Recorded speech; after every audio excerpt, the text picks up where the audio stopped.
Bismillahirrahmanirrahim. Assalamualaikum warahmatullahi wabarakatuh. Innal hamdalillah nahmaduhu wa nasta'inuhu wa nastaghfiruh wa na'udzu billahi min syururi anfusina wa min sayyiati a'malina. May yahdihillahu fala mudilla lahu wa may yudlil fala hadiyalah. Asyhadu an la ilaha illallah wahdahu la syarikalah wa asyhadu anna Muhammadan abduhu wa rasuluh la nabiyya wa la rasulah ba'dah. Yang kami hormati dan kami takdimi Bapak Dr. Misnen selaku dosen pengampu mata kuliah metode penelitian ekonomi Islam, dan tak lupa yang kami hormati pula kepada teman-teman sekalian yang berbahagia. Di sini saya Abdullah Ghufranul Musta'an dan dua rekan saya yakni Mbak Elsi Maya Intan dan Mas Riani Abdillah akan mempresentasikan hasil review buku Uma Sekaran dan Roger Bugi pada bab 11 dan bab 12. Demi mempersingkat waktu, langsung saja masuk ke dalam pembahasan yang mana akan dipaparkan oleh Mbak Dila. Kepadanya dipersilakan. Baik, terima kasih kepada Mas Gufron sebelumnya. Bismillahirrahmanirrahim. Assalamualaikum warahmatullahi wabarakatuh. Perkenalkan, nama saya Mas Riani Adila. Saya akan melanjutkan presentasi yaitu dengan tema pengukuran variabel, definisi operasional, di mana pengukuran variabel merupakan bagian dari integral dari sebuah penelitian dan aspek penting dari desain penelitian, di mana variabel diukur dengan cara tertentu dan tidak akan dapat menemukan jawaban atas pertanyaan penelitian jika mana survei dan desain eksperimental yang harus kita selesaikan itu menggunakan kuesioner untuk mengukur variabel yang diamati. Mengukur variabel untuk menguji hipotesis bahwa keragaman tenaga kerja mempengaruhi efektivitas sebuah organisasi. Jika mana kita harus mengukur keragaman tenaga kerja dan efektivitas operasional. Untuk pengukuran adalah penugasan angka atau simbol lain di mana karakteristik atau atribut objek menurut kesepakatan aturan yang telah ditentukan sebelumnya. Kemudian objek ialah seperangkat aturan yang telah ditentukan sebelumnya, di mana objek termaksud orang, unit bisnis strategi, kemudian perusahaan, negara, sepeda, peralatan dapur, restoran, sampo, yogurt, dan lain sebagainya. Kemudian untuk karakteristik objeknya adalah kecenderungan mencari gairah, kemudian motivasi berprestasi, efektivitas organisasi, dan kenikmatan berbelanja seperti bobot keragaman dan lainnya. Juga penting bagi kita untuk menyadari bahwa kita tidak dapat mengukur objek karena untuk mengukur karakteristik atau atribut objek ini kita harus dapat mengukur panjang atribut atau seseorang, untuk berat seekor gajah atau kecenderungan para pialang saham, untuk mencari gairah kenikmatan berbelanja atau kualitas lainnya yang mana efektifnya itu adalah untuk dapat mengukur apakah kita membutuhkan suatu benda atau atribut itu dan apa kebutuhannya untuk kita. Kemudian untuk kita harus membutuhkan seorang hakim, di mana hakimnya ialah untuk memiliki pengetahuan atau keterampilan yang perlu kita jadikan untuk penilaian apakah ini bagus ataukah enggak, apakah ini kita perlukan ataukah hanya nafsu semata. Selanjutnya, definisi operasional. Untuk definisi operasional ialah alat pengukur fisik untuk mengukur variabel yang lebih samar. Ada cara untuk memanfaatkan jenis variabel, di mana salah satu tekniknya adalah mereduksi gagasan atau konsep abstrak ini untuk menjadi perilaku atau karakteristik yang dapat diamati. Dengan kata lain, pergantian abstrak dipecahkan menjadi perilaku atau karakteristik yang dapat diamati. Contoh, haus, di mana abstrak tidak bisa melihatnya, namun kita mengharapkan orang yang haus minum banyak atau mendapatkan cairan. Dengan kata lain, reaksi yang diharapkan orang terhadap rasa haus adalah minum cairan.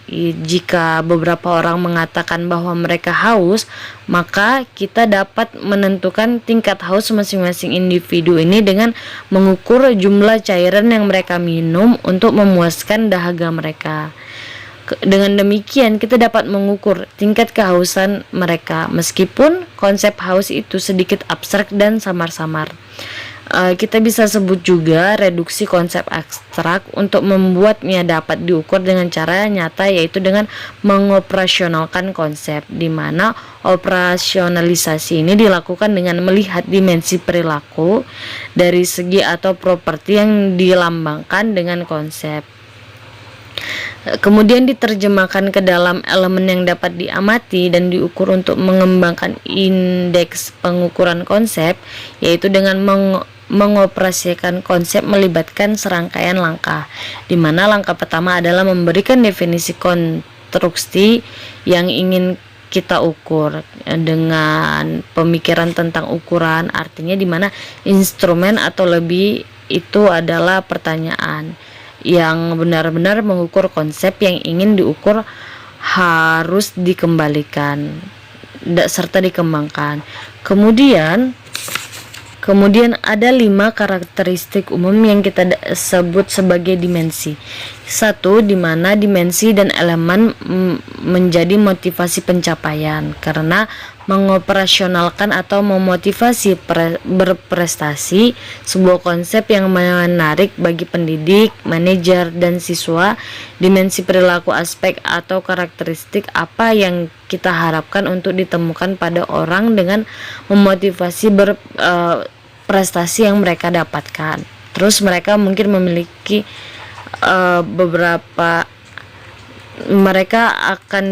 yang pertama yaitu mereka akan didorong oleh pekerjaan di mana mereka akan bekerja hampir sepanjang waktu untuk mendapatkan kepuasan mereka, karena telah mencapai atau menyelesaikan sesuatu itu membuat kita puas. Selanjutnya, 2, banyak dari mereka umumnya tidak berminat untuk bersantai atau mengarahkan perhatian mereka ke hal lain selain aktivitas yang berhubungan dengan pekerjaan mereka. Selanjutnya, yang ketiga yaitu karena mereka ingin selalu berprestasi dan selalu mendapatkan hal yang lebih dalam bekerja, mereka juga mereka juga kurang bisa melakukan pekerjaan tim. Dan kemudian yang D, dengan pikiran dan hati yang tertuju pada pencapaian dan tujuan, mereka lebih suka terlibat dalam pekerjaan yang menantang daripada pekerjaan yang mudah dan bersenandung. Namun kita juga tahu bahwasanya untuk mengambil pekerjaan yang terlalu menantang, kita juga harap kemungkinan pencapaian dalam pekerjaan itu semacam tidak akan terlalu tinggi. Baru yang keenam, mereka juga akan sangat ingin mengetahui bagaimana kemajuan mereka dalam pekerjaan mereka seiring berjalannya waktu, di mana mereka ingin mendapatkan umpan balik yang sering secara langsung dan halus dari atasan seperti kolega, dan kadang-kadang bahkan bawahan mereka untuk mengetahui bagaimana kemajuan mereka. Selanjutnya, dimensi internasional dari operasional. Dalam melakukan penelitian transnasional, perlu diingat bahwa variabel tertentu memiliki arti dan konotasi yang berbeda dalam budaya dan dalam beberapa contoh. Cinta tunduk pada beberapa instrumen dalam budaya yang berbeda dan memiliki setidaknya 20 interpretasi berbeda yang dimana dalam beberapa negara.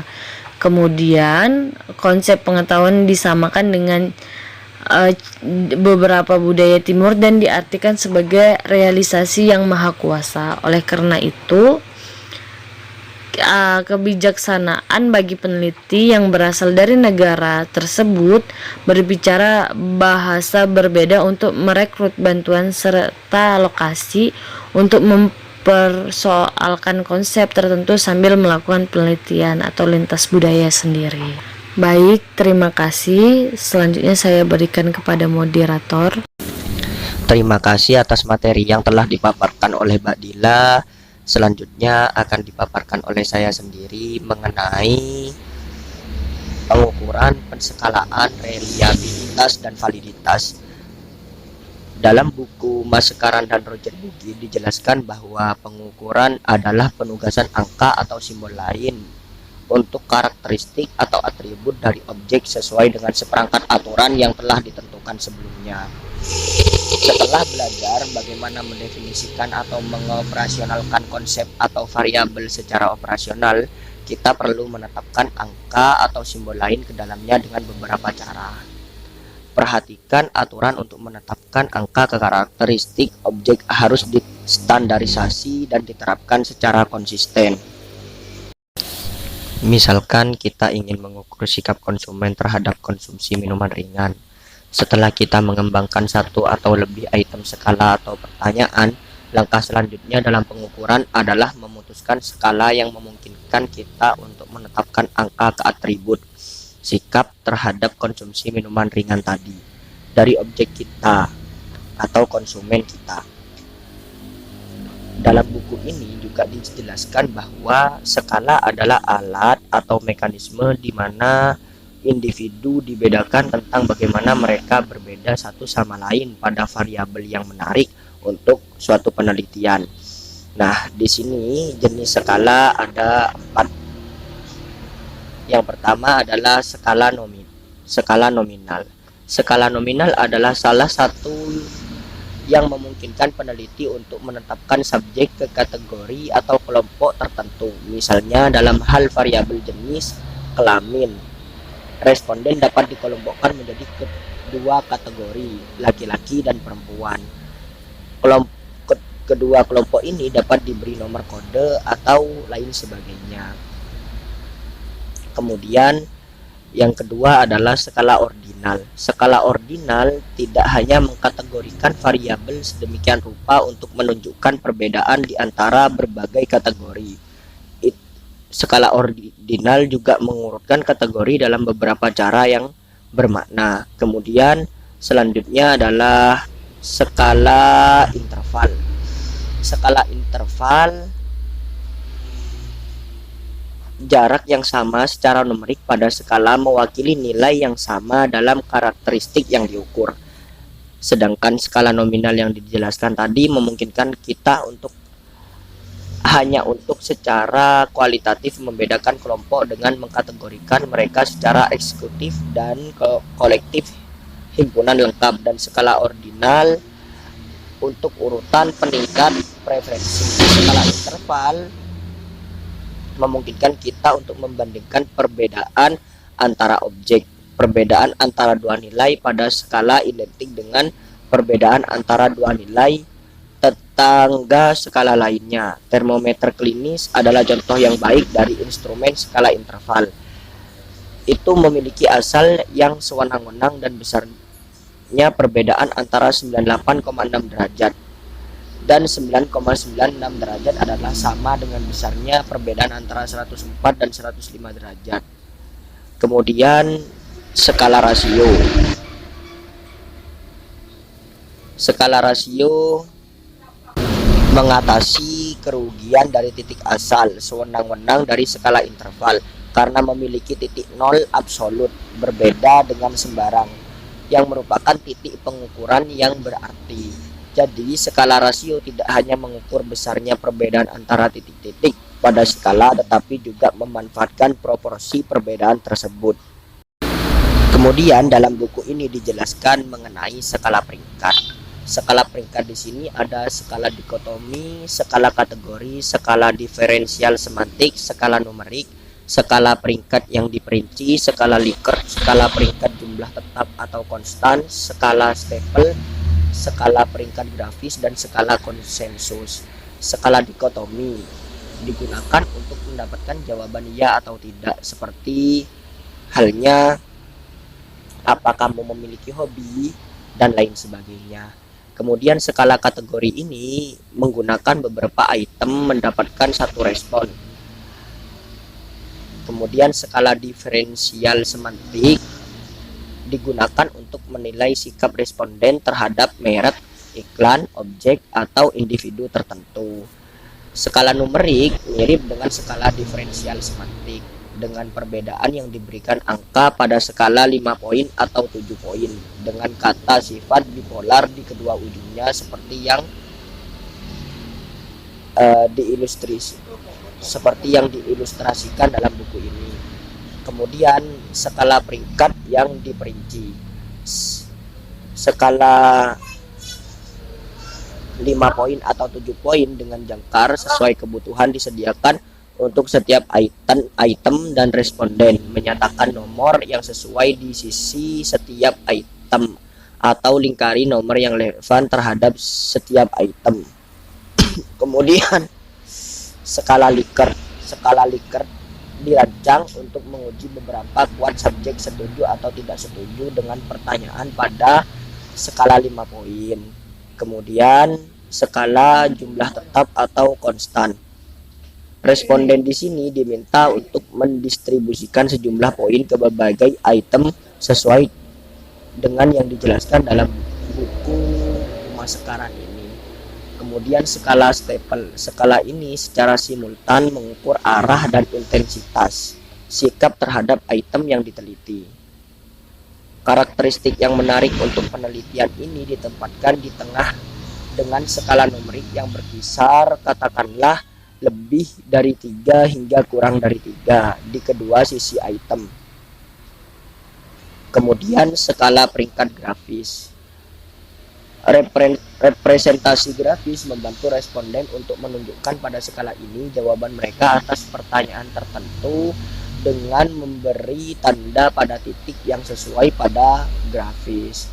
Kemudian skala konsensus. Skala juga dapat dikembangkan melalui konsensus, di mana panel juri memilih item tertentu yang dalam pandangannya mengukur konsep yang relevan. Item dipilih secara khusus berdasarkan ketepatan atau relevansinya dengan konsep. Cukup sekian yang bisa saya paparkan. Untuk selanjutnya akan dilanjutkan oleh Mbak Elsie Maya Intan. Kepadanya dipersilakan. Bismillahirrahmanirrahim. Assalamualaikum warahmatullahi wabarakatuh. Baiklah, jadi di sini saya akan menjelaskan terkait skala ranking. Jadi apa sih yang dimaksud dengan skala ranking? Skala ranking itu biasanya digunakan untuk memperoleh preferensi di antara 2 atau lebih objek dari item yang bersifat ordinal.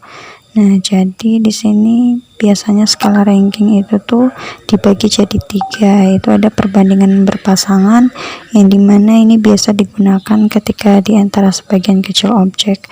Responden itu diminta untuk memilih di antara 2 objek pada satu waktu. Nah, kalau yang kedua itu pilihan yang diharuskan. Jadi maksudnya di sini untuk memungkinkan responden meranking objek yang disesuaikan satu sama yang lainnya. Kalau yang ketiga itu adalah skala komparatif, di mana ini maksudnya itu memberikan acuan atau poin preferensi untuk menilai sikap terhadap objek atau kejadian atau juga situasi yang diteliti. Selanjutnya itu ada dimensi internasional dari penskalaan. Jadi maksudnya di sini itu kepekaan terhadap definisi operasional konsep dalam budaya lain. Masalah penskalaan juga itu perlu ditangani dalam beberapa penelitian lintas budaya.